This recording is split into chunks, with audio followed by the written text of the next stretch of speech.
Maayong gabi guys. So, ito guys, pusit to guys na, ewan ko kung ano to.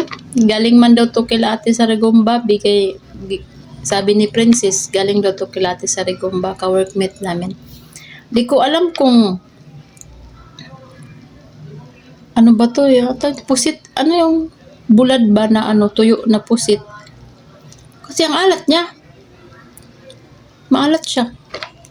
Ito, kinain ko nga oh.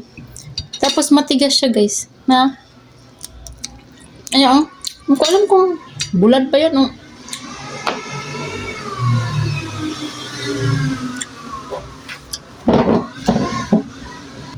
Sige, kakainin ko to. So guys, meron tayong sausawan guys. So ayan, ouch, ayan guys, sausawan. So ito guys, kaya ako nag-ano ng sausawan kasi ito, sausawan. Wala kasing ketchup. Kaya ito na lang ang sausawan ko. Yan.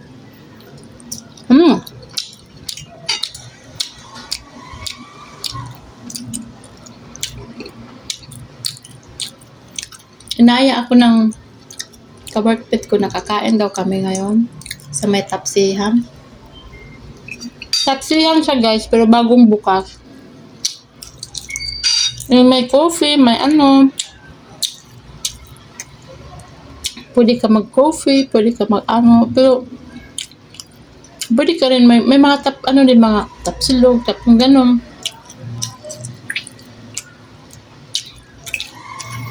Sabi ko, pass muna kasi nagluto si Princess.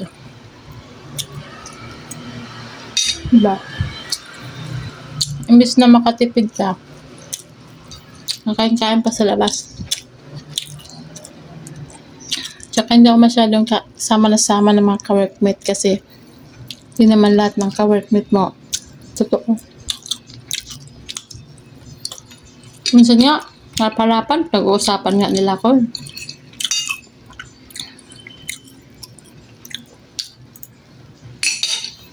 Kaya hindi ako masyadong nasama-sama.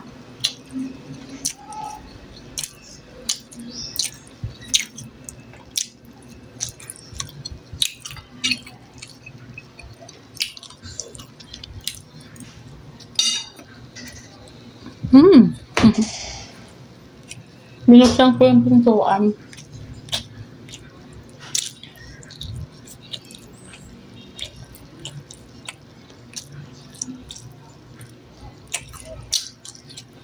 Kailan pa kaya ako makakain ng pusit na sinugbang? Inihaw na pusit. Na? Hotdog.